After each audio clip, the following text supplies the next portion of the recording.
இந்த வீடியோல 9th எக்கனாமிக்ஸ்ல first lesson மேம்பாட்டை அறிவோம் தொலைநோக்கு அளவீடு மற்றும் நிலைத்தன்மை. இந்த பாடத்துல மொத்தமா 104 வினாக்கள் இருக்கு. இந்த 104 வினாக்களை எப்படி பிரிக்க போறோம்னா மூணா பிரிக்க போறோம். ஃபர்ஸ்ட் இம்பார்ட்டன்ட் क्वेश्चन 30 இருக்கு. 30 இம்பார்ட்டன்ட் क्वेश्चन இருக்கு. புக் பேக் क्वेश्चन 24 இருக்கு. அடுத்து பேலன்ஸ் இருக்க क्वेश्चन பாத்தீங்கன்னா 50 क्वेश्चन இருக்கு. ஃபர்ஸ்ட் இம்பார்ட்டன்ட் क्वेश्चन 30 பார்த்துருவோம். இந்த லெசனுக்கான புக் பேக் क्वेश्चन பார்த்துருவோம். கடைசியா இந்த லெசனை லைன் பை லைனா எவ்வளவு क्वेश्चन இருக்கோ அதை ஃபுல்லா கவர் பண்ணிடுவோம். இந்த 54 क्वेश्चन இல்லாம பேலன்ஸ் எவ்வளவு क्वेश्चन இருக்குன்னு பாத்தீங்கன்னா 50 क्वेश्चन இருக்கும். எல்லாத்தையும் நீங்க கவர் பண்ணாலே 104 क्वेश्चन நீங்க கவர் பண்ணிடலாம். சோ வீடியோவை கடைசி வரையும் பாருங்க. வாட்ஸ்அப் குரூப்ல இன்னும் நீங்க ஜாயின் பண்ணிக்கோங்க.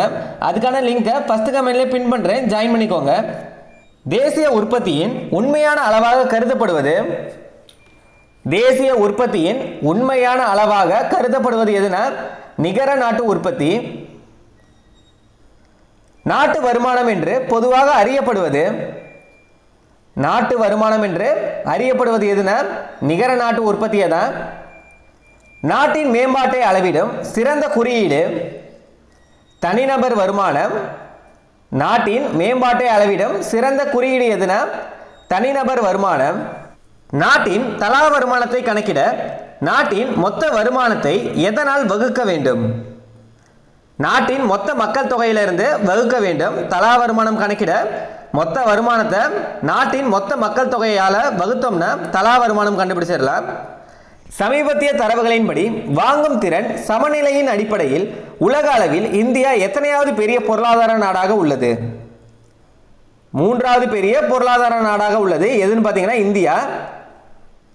வாங்கும் திறன் சமநிலையின் அடிப்படையில் முதல் 2 இடங்களில் உள்ள நாடுகள் முறையே வாங்கும் திறன் சமநிலையின் அடிப்படையில் முதல் 2 இடங்களில் உள்ள நாடுகள் எது அப்படின்னு கேட்டிருக்காங்க. என்னென்னு பாத்தீங்கன்னா சீனா, அடுத்தது அமெரிக்கா. இது ரெண்டும் தான். சீனா முதல் இடம், அமெரிக்கா 2ஆம் இடம். சமூகத்தில் உள்ள மக்கள் அனைவரின் ஒட்டுமொத்தமான மேம்பாட்டை குறிப்பது மனித வளர்ச்சி குறியீடு. சமூகத்தில் உள்ள மக்கள் அனைவரின் ஒட்டுமொத்த மேம்பாட்டை குறிப்பது எதுனா மனித வளர்ச்சி குறியீடு. மனிதவள மேம்பாட்டு குறியீட்டு எண்ணை கணக்கிடுவதில் கீழ்கண்டவற்றுள் எது அடங்காது? மனிதவள மேம்பாட்டு குறியீட்டு எண்ணை கணக்கிடுவதில் கீழ்கண்டவற்றுள் எது அடங்காது அப்படின்னு கேட்டிருக்காங்க. ஆயுட்காலம், இது சரிதான். சராசரி கல்வி அளவு பிளஸ் வயது வந்தோர் கல்வி அறிவு வீதம், இதுவும் சரிதான். வாழ்க்கை தரம், அதாவது மொத்த நாட்டு வருமானம், இதுவும் சரிதான். வறுமை கோடு வீதம், இதுதான் பொருந்தாது.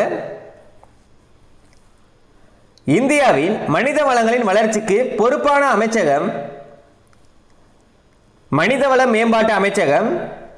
இந்தியாவில் மனித வளங்களின் வளர்ச்சிக்கு பொறுப்பான அமைச்சகம் எதுனா மனிதவள மேம்பாட்டு அமைச்சகம். இந்திய மனிதவள மேம்பாட்டு அமைச்சகத்தின் தலைமையகம் எங்கு அமைந்துள்ளது? மனிதவள மேம்பாட்டு அமைச்சகத்தின் தலைமையகம் எங்கு உள்ளதுன்னா புதுடெல்லியில சாஸ்திரி பவன். தென் மாநிலங்களில் கல்வி அறிவு வீதத்தில் தமிழ்நாடு எத்தனையாவது இடத்தை பெற்றுள்ளது? 2வது இடம். 2011ஆம் ஆண்டு மக்கள் தொகை கணக்கெடுப்பின்படி இந்தியாவின் சராசரி கல்வி அறிவு விகிதம் 74.04%.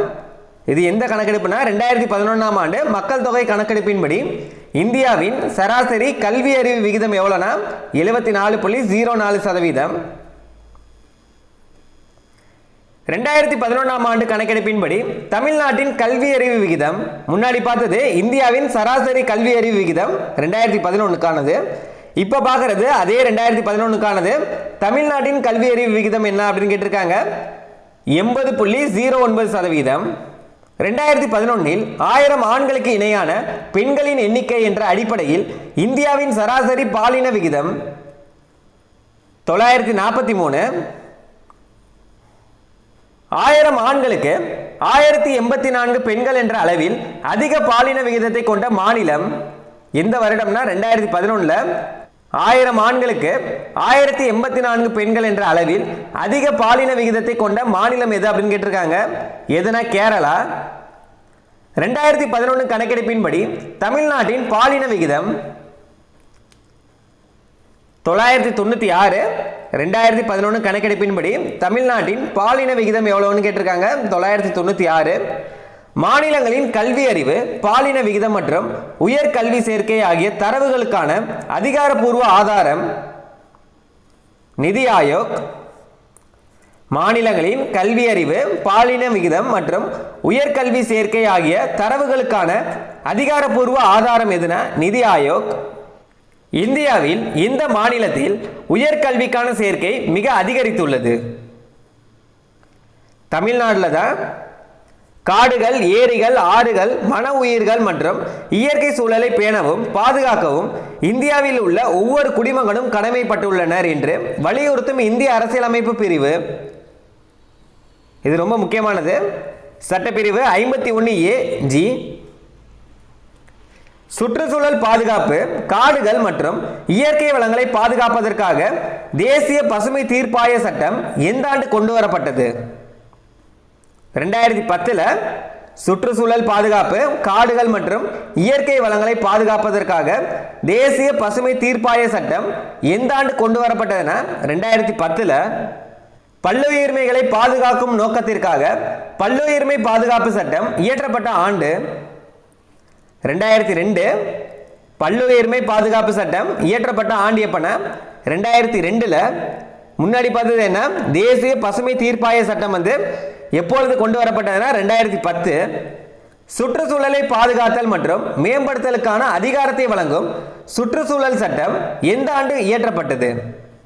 சுற்றுச்சூழல் பாதுகாப்பு சட்டம் எந்த ஆண்டு இயற்றப்பட்டதுன்னா 1986. காடுகளை அழிப்பதை தடை செய்தல் மற்றும் காடுகள் இல்லாத பகுதிகளில் மரம் வளர்த்தலை ஊக்கப்படுத்தும் நோக்கம் கொண்ட சட்டம் வன பாதுகாப்பு சட்டம் 1980. காடுகளை அழிப்பதை தடை செய்தல் மற்றும் காடுகள் இல்லாத பகுதிகளில் மரம் வளர்த்தலை ஊக்கப்படுத்தும் நோக்கம் கொண்ட சட்டம் எதுனா வன பாதுகாப்பு சட்டம் 1980. அனைத்து வகையான ஆறுகள், ஏரிகள், குளங்களை மீட்டு பராமரிக்கும் நோக்கத்திற்காக இயற்றப்பட்ட சட்டம் நீர் பாதுகாப்பு மற்றும் மாசுபடுதல் தடுப்பு சட்டம் 1974. இந்த ஆண்டுகள்லாம் முக்கியமானது. அனைத்து வகையான ஆறுகள், ஏரிகள், குளங்களை மீட்டு பராமரிக்கும் நோக்கத்திற்காக இயற்றப்பட்ட சட்டம் எதுனா நீர் பாதுகாப்பு மற்றும் மாசுபடுதல் தடுப்பு சட்டம் 1974 கொண்டு வரப்பட்டது. காட்டு விலங்குகள் மற்றும் பறவைகளுக்கு பாதுகாப்பு வழங்கும் வனவிலங்குகள் பாதுகாப்பு சட்டம் எந்த ஆண்டு இயற்றப்பட்டது? வனவிலங்குகள் பாதுகாப்பு சட்டம் எந்த ஆண்டு இயற்றப்பட்டது அப்படின்னு கேட்டிருக்காங்க. 1972. கீழ்கண்ட சட்டங்களை அவற்றின் ஆண்டுகளுடன் சரியாக பொறுத்துக அப்படின்னு சொல்லியிருக்காங்க. தேசிய பசுமை தீர்ப்பாய சட்டம், இப்போதான் இந்த கொஸ்டின் பார்த்தோம். தேசிய பசுமை தீர்ப்பாய சட்டம் கொண்டு வரப்பட்ட ஆண்டு எப்பனா 2010. 2. அடுத்து வன பாதுகாப்பு சட்டம். வன பாதுகாப்பு சட்டம் 1980. இது ஒன்றாவதாக கொடுத்துருக்காங்க. பல்லுயிர்மை பாதுகாப்பு சட்டம். பல்லுயிர்மை பாதுகாப்பு சட்டம் 2002. வனவிலங்குகள் பாதுகாப்பு சட்டம்.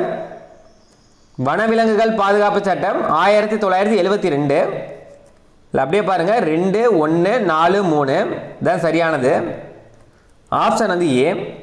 தேசிய பசுமை தீர்ப்பாய சட்டம் 2010. அடுத்து வன பாதுகாப்பு சட்டம் 1980. பல்லுயிர்மை பாதுகாப்பு சட்டம் 2002. வனவிலங்குகள் பாதுகாப்பு சட்டம் 1972. நோபல் பரிசு பெற்ற பொருளாதார அறிஞர் Amartya Sen. An Uncertain Glory, India and its Contradiction என்ற புத்தகத்தின் ஆசிரியர்கள் ஜீன் ட்ரெஸ் மற்றும் அமர்த்தியா சென். சுற்றுச்சூழலை அதிக அளவு மாசுபடுத்தும் கார்பன் டை ஆக்சைடை வெளியிடும் மின் நிலையம் அனல் மின் நிலையம். சுற்றுச்சூழலை அதிக அளவு மாசுபடுத்தும் கார்பன் டை ஆக்சைடை வெளியிடும் மின் நிலையம் எதுனா அனல் மின் நிலையம். 2017 ஆண்டு ஜூலை 31 நாள் வரை தமிழ்நாட்டில் நிறுவப்பட்ட சூரிய அமைப்புகளின் மூலம் பெறப்பட்ட மின்திறன் அளவு 1697 மெகாவாட். இதோட இம்பார்ட்டன்ட் கொஸ்டின் 30 பார்த்துட்டோம். அடுத்து பார்க்க போகிற 24 கொஸ்டின் புத்தக வினாக்கள், புக் பேக் கொஸ்டின் தான் பார்க்க போகிறோம். சரியான விடையை தெரிவு செய்க அப்படின்னு கொடுத்துருக்காங்க. கூற்று காரணம் கொடுத்துருக்காங்க. மேம்பாடு வாழ்க்கை தரத்தை உயர்த்துகிறது. கூற்று வந்து சரிதான், மேம்பாடு வந்து வாழ்க்கை தரத்தை உயர்த்துகிறது அப்படின்னு சொல்லியிருக்காங்க. அதுக்கான காரணம் என்னன்னு பாருங்க. மக்கள் அதிக வருவாய், சிறந்த கல்வி, உடல் நலம் மற்றும் ஊட்டச்சத்து, குறைந்த வறுமை பெறுவார்கள். இதெல்லாம் தான் காரணம் அப்படின்னு சொல்றாங்க. கூற்றும் சரிதான், காரணமும் சரிதான். ஆப்ஷன் வந்து ஏ மற்றும் ஆர் இரண்டுமே சரிதான். மற்றும் ஆர் வந்து ஏவை விளக்குகிறது. மனிதவளம் என்னும் சொல் குறிப்பிடுவது ஒட்டுமொத்த மக்களின் திறமைய. மனிதவளம் என்னும் சொல் குறிப்பிடுவது என்னன்னா ஒட்டுமொத்த மக்களின் திறமைய. நாடுகளுக்கு இடையேயான மேம்பாட்டை ஒப்பிட அவற்றின் மிக முக்கிய பண்புகளில் ஒன்றாக கருதப்படுவது வருமானம். நாடுகளுக்கு இடையேயான மேம்பாட்டை ஒப்பிட அவற்றின் மிக முக்கிய பண்புகளின் ஒன்றாக கருதப்படுவது எதுனா வருமானம் தான். தேசிய வருமானத்தின் உண்மை மதிப்பீடாக எது கருதப்படுகிறது? நிகர தேசிய உற்பத்தி. தேசிய வருமானத்தின் உண்மை மதிப்பீடாக கருதப்படுவது எதுனா நிகர தேசிய உற்பத்தி. எந்த வருவாயை தலா வருமானம் என்றும் அழைக்கிறோம்? சராசரி வருவாயை தான் தலா வருமானம் என்றும் அழைக்கிறோம். G8 நாடுகளின் கூட்டமைப்பின் உறுப்பு நாடுகளில் இல்லாத ஒன்று. இந்தியா G8 நாடுகளின் கூட்டமைப்பின் உறுப்பு நாடுகளில் இல்லாத எதுனா இந்தியா தான். ஷார்க் கூட்டமைப்பின் உறுப்பு நாடுகளில் இல்லாத ஒன்று. சீனா. ஷார்க் கூட்டமைப்பின் உறுப்பு நாடுகளில் இல்லாத எதுன்னு பார்த்தீங்கன்னா சீனா. கூற்று காரணம் கொடுத்திருக்காங்க. கூற்று நிகர தேசிய உற்பத்தி என்பது தேசிய உற்பத்தி அளவின் உண்மை மதிப்பீடாக கருதப்படுகிறது. இது இப்பதான் பார்த்தோம், இது சரிதான். நிகர தேசிய உற்பத்தி என்பது என்னன்னா தேசிய உற்பத்தி அளவின் உண்மை மதிப்பீடாக கருதப்படுகிறது. அதுக்கான காரணம் என்னன்னு பாருங்க. இது தேசிய வருவாய் என்றும் அழைக்கப்படுகிறது. இதுவும் சரிதான், காரணமும் சரிதான், கூற்றும் சரிதான். ஆப்ஷன் வந்து ஏ மற்றும் ஆர் இரண்டுமே சரிதான். ஆர் என்பது ஏவை விளக்குகிறது. கூற்று காரணம் எந்த ஒரு நாட்டின் மேம்பாட்டிற்கும் மனித வளம் அத்தியாவசியமாக இருக்கிறது. கூற்று வந்து சரி. எந்த ஒரு நாட்டின் மேம்பாட்டிற்கும் மனித வளம் வந்து அத்தியாவசியமாக இருக்கிறது. அதுக்கான காரணம் என்னன்னு பாருங்க. கல்வி மற்றும் மக்கள் நலத்தில் முதலீடு செய்வதன் விளைவாக அவர்களின் எதிர்காலத்தில் அதிக அளவு பலன் கிடைக்கும். கூற்றும் சரிதான், காரணமும் சரிதான். ஆப்ஷன் வந்து ஏ மற்றும் ஆர் இரண்டுமே சரிதான். ஆர் வந்து ஏவை விளக்குகிறது. மனிதவள மேம்பாட்டு குறியீடு கணக்கில் பின்வரும் எந்த பரிணாமத்தை எடுத்துக்கொள்ளவில்லை?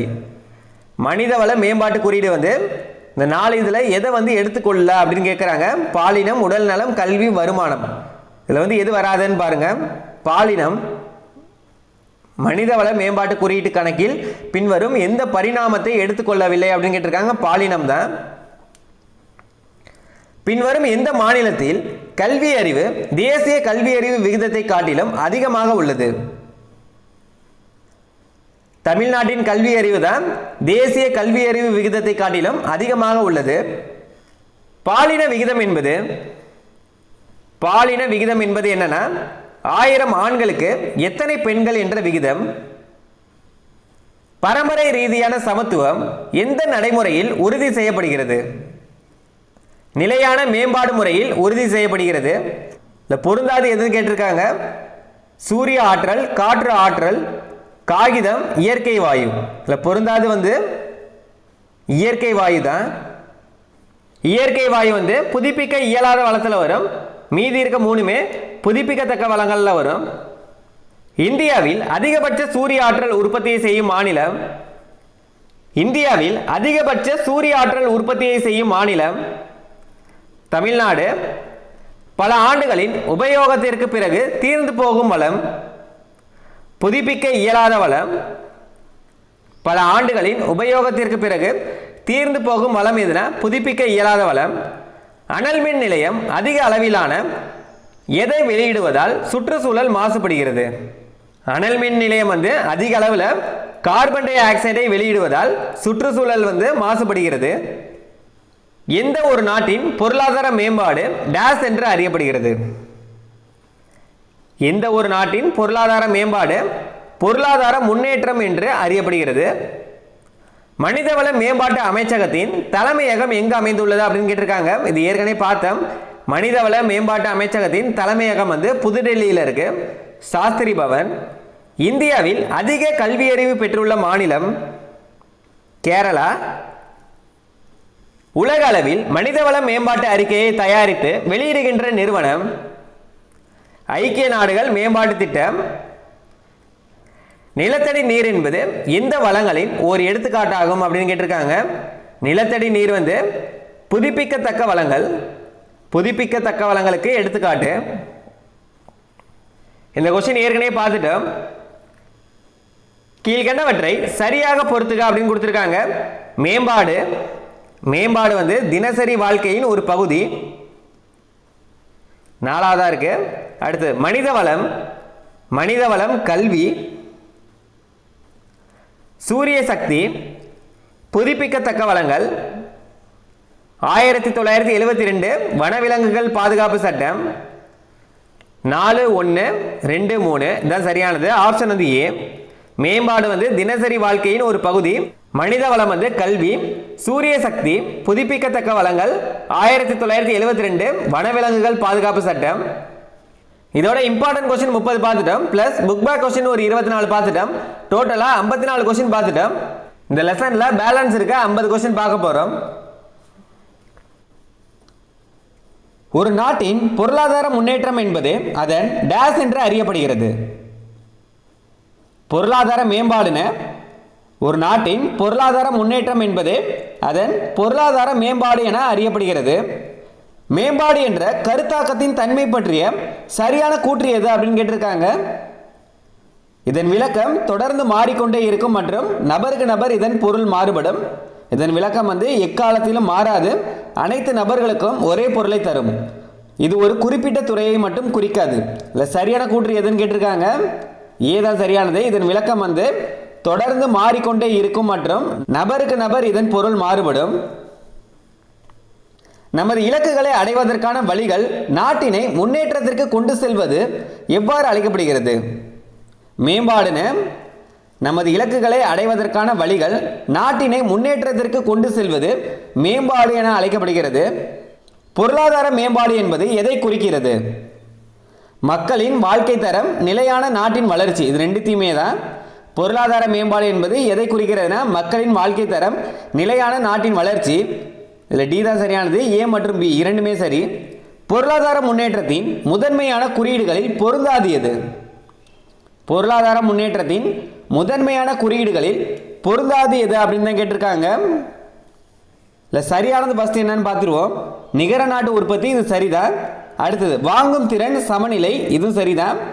அடுத்தது மனிதவள மேம்பாட்டு குறியீடு.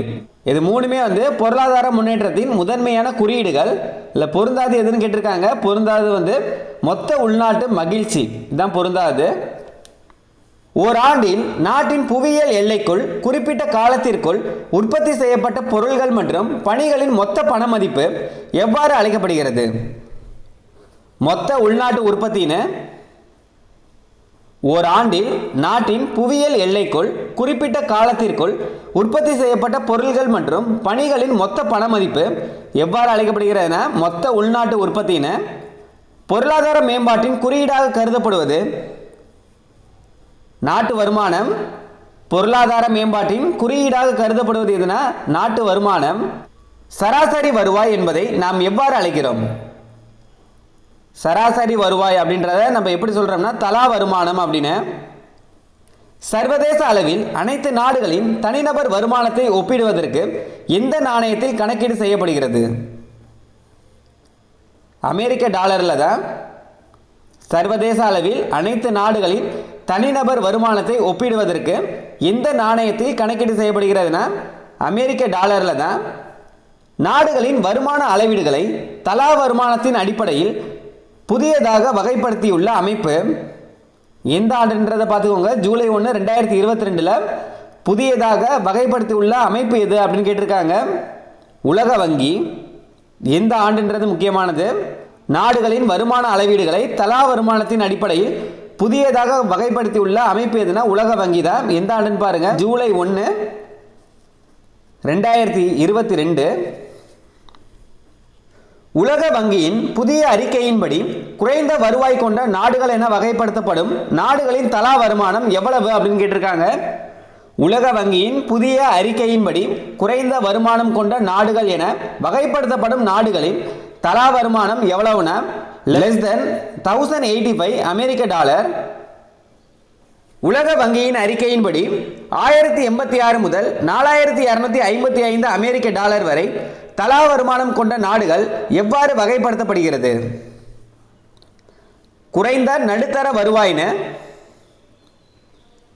உலக வங்கியின் அறிக்கையின்படி 1086 முதல் 4255 அமெரிக்க டாலர் வரை தலா வருமானம் கொண்ட நாடுகள் எவ்வாறு வகைப்படுத்தப்படுகிறதுனா குறைந்த நடுத்தர வருவாயின. உலக வங்கியின் அறிக்கையின்படி உயர் நடுத்தர வருவாய் கொண்ட நாடுகளின் தலா வருமானம் வரம்பு 4256 முதல் 13205 அமெரிக்க டாலர்கள். ஃபர்ஸ்ட் பார்த்தது என்ன? less than 1085 அமெரிக்க டாலர் குறைந்த வருவாய் இது. அடுத்து எது பார்த்தோம்? 1086 முதல் 4255 அமெரிக்க டாலர்கள் குறைந்த நடுத்தர வருவாய். குறைந்த நடுத்தர வருவாய் இது குறைந்த வருவாய், இது குறைந்த நடுத்தர வருவாய். இந்த 4256 முதல் 13205 அமெரிக்க டாலர் உயர் நடுத்தர வருவாய். இது எல்லாம் எதோட அறிக்கைனா உலக வங்கியின் அறிக்கையின்படி. உலக வங்கியின் அறிக்கையின்படி கிரேட்டர் தென் 13205 அமெரிக்க டாலர் தலா வருமானம் கொண்ட நாடுகள் எவ்வாறு வகைப்படுத்தப்படுகின்றன? எவ்வாறுன்னு பார்த்தீங்கன்னா உயர்ந்த வருவாயின. இரு நாடுகளின் நாணயங்களுக்கு இடையேயான பரிமாற்றம் மற்றும் நாணயங்களின் துல்லியமான வாங்கும் திறனை வெளிப்படுத்த உதவுவது வாங்கும் திறன் சமநிலை. எந்த ஒரு நாட்டின் முன்னேற்றத்திற்கும் அவசியமானது மனித வளங்கள். எந்த ஒரு நாட்டின் முன்னேற்றத்திற்கும் அவசியமானது எதுனா மனித வளங்கள். உற்பத்தி துறையில் பயன்படுத்தக்கூடிய வளங்களை கொண்டிருக்கும் மக்களை குறிக்கும் சொல் மனித வளம்னு. மனிதனின் உடல் திறன், மனத்திறன் மற்றும் சுகாதார திறன்களை எதன் மூலம் மேம்படுத்துவது மனிதவள மேம்பாடு எனப்படும். கல்வி, மருத்துவம் மற்றும் பயிற்சி மூலம் மேம்படுத்துவது தான் மனிதவள மேம்பாடு அப்படின்னு சொல்றாங்க. மனித வளத்தில் எதன் மீது செய்யப்படும் முதலீடு எதிர்காலத்தில் உயர்ந்த வருமானத்தை அளிக்கலாம். கல்வி மற்றும் உடல் நலம் மீது செய்யப்படும் முதலீடு எதிர்காலத்தில் உயர்ந்த வருமானத்தை அளிக்கலாம். கடந்த காலங்களில் பொருளாதார வல்லுநர்கள் முதலீட்டை எதன் மூலம் அதிகரிக்க முடியும் என்று நம்பினர்? மக்களின் உடல் உழைப்பை மூலதனம் ஆக்குவதன் மூலம். இது கடந்த காலங்களில் பொருளாதார வல்லுநர்கள் முதலீட்டை எதன் மூலம் அதிகரிக்க முடியும் நம்பினார்கள்னா மக்களின் உடல் உழைப்பை மூலதனம் ஆக்குவதன் மூலம். தற்போதுள்ள சுற்றுச்சூழலை சேதப்படுத்தாமல் மேம்பாடு அடைவது எவ்வாறு அழைக்கப்படுகிறது? நிலையான பொருளாதார மேம்பாடுன்னு. தற்போதுள்ள சுற்றுச்சூழலை சேதப்படுத்தாமல் மேம்பாடு அடைவது எவ்வாறு அழைக்கப்படுகிறதுனா நிலையான பொருளாதார மேம்பாடுன்னு. நிலையான மேம்பாட்டில் கீழ்கண்ட எவற்றில் சமரசம் செய்து கொள்ளக்கூடாது? தற்போதைய பொருளாதார வளர்ச்சியில், வெளிநாட்டு வர்த்தகத்தில், எதிர்கால சந்ததியரின் தேவைகளுக்காக தொழில்மயமாக்கலில். இதில் எது நிலையான மேம்பாட்டில் சமரசம் செய்து கொள்ளக்கூடாது அப்படின்னு கேட்டிருக்காங்க.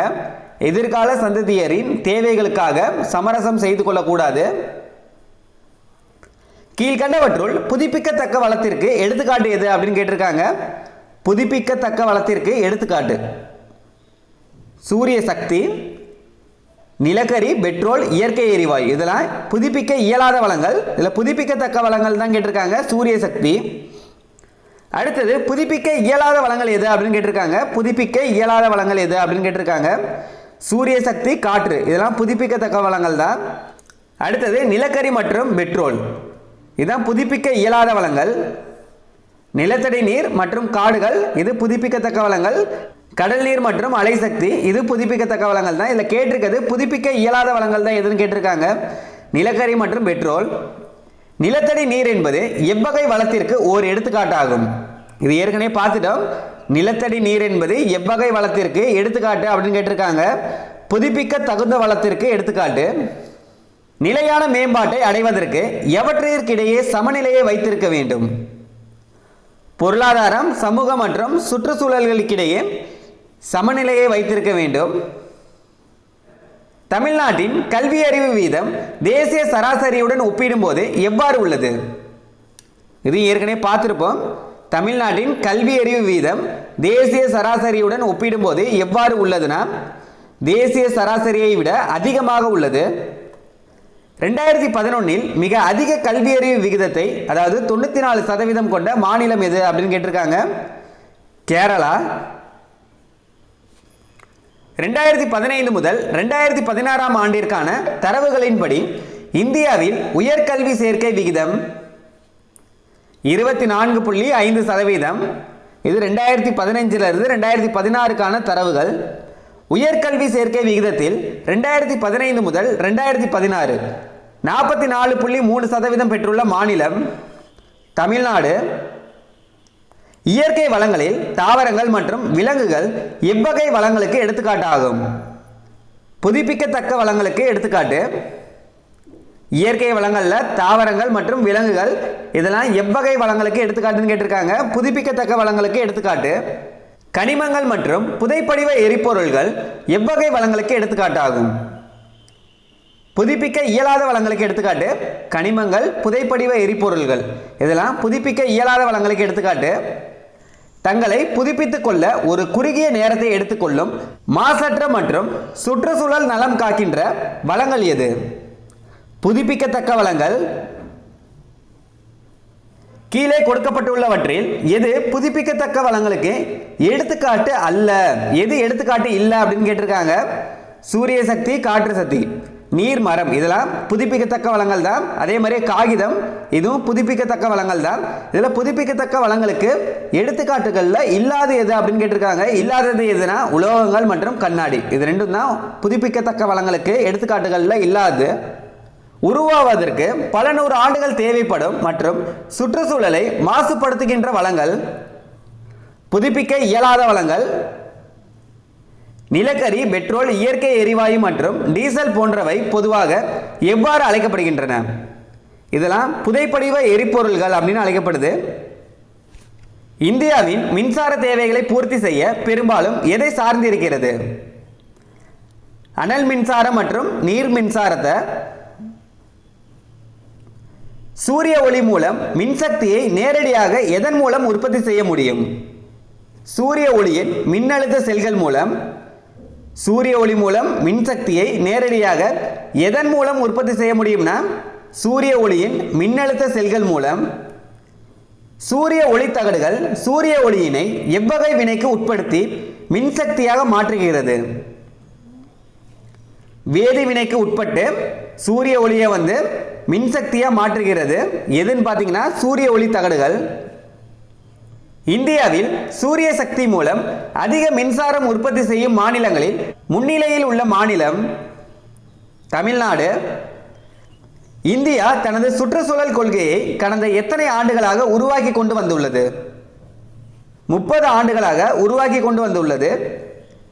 இந்தியாவில் சுற்றுச்சூழல் பாதுகாப்பில் புதிய மாற்றங்களை அறிமுகப்படுத்தி நடைமுறைப்படுத்த உத்தரவிடும் அமைப்பு இந்திய உச்சநீதிமன்றம்.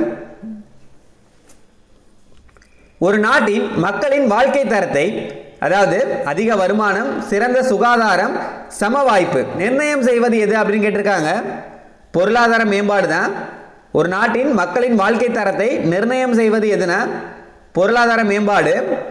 வறுமை, அடிப்படை வசதியின்மை, சமத்துவமின்மை போன்ற மிக பின்தங்கிய நிலையில் இருந்து மிக வேகமாக வளர்ச்சி பெற்ற மாநிலங்களுள் ஒன்று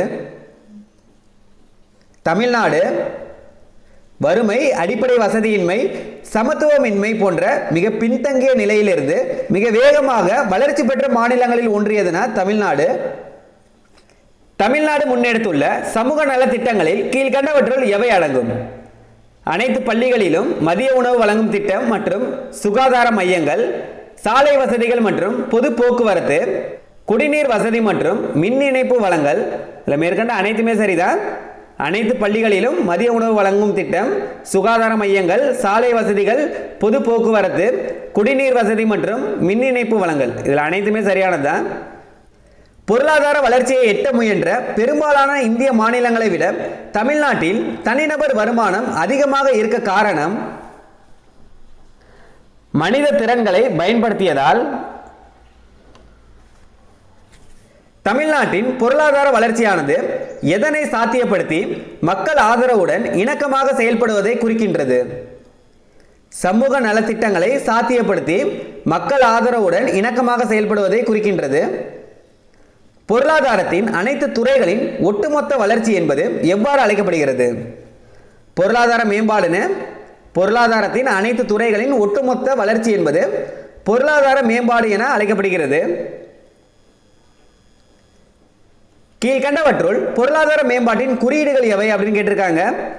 இந்த பொருளாதார மேம்பாட்டின் குறியீடு எதுன்னு பார்த்தீங்கன்னா நிகர நாட்டு உற்பத்தி மற்றும் தலா வருமானம், வாங்கும் திறன் சமநிலை, மனித வளர்ச்சி குறியீடு. இதில் மூணுமே சரியானதா? மேற்கண்ட அனைத்துமே சரியானது. இது என்னன்னா பொருளாதார மேம்பாட்டின் குறியீடுகள் இது மூணுமே. தற்போது உள்ள சுற்றுச்சூழல் மற்றும் முன்னேற்றத்தை சேதப்படுத்தாமல் செயல்பட வேண்டும் என்பது எதை குறிக்கிறது அப்படின்னு கேட்டிருக்காங்க. நிலையான பொருளாதார மேம்பாட்டை குறிக்கிறது. இதோட எக்கனாமிக்ஸில் 9th ஃபர்ஸ்ட் லெசன் ஃபுல்லாகவே முடிச்சிட்டோம். இந்த வீடியோ கண்டிப்பாக யூஸ்ஃபுல்லாக இருந்திருக்கும். மறக்காமல் லைக் பண்ணிடுங்க. வாட்ஸ்அப் குரூப்பில் இன்னும் நீங்கள் ஜாயின் பண்ணிக்கோங்க. அதுக்கான லிங்க்குமே உங்களுக்கு ஃபர்ஸ்ட் கமெண்ட்லேயே இருக்கும். ஜாயின் பண்ணிக்கோங்க.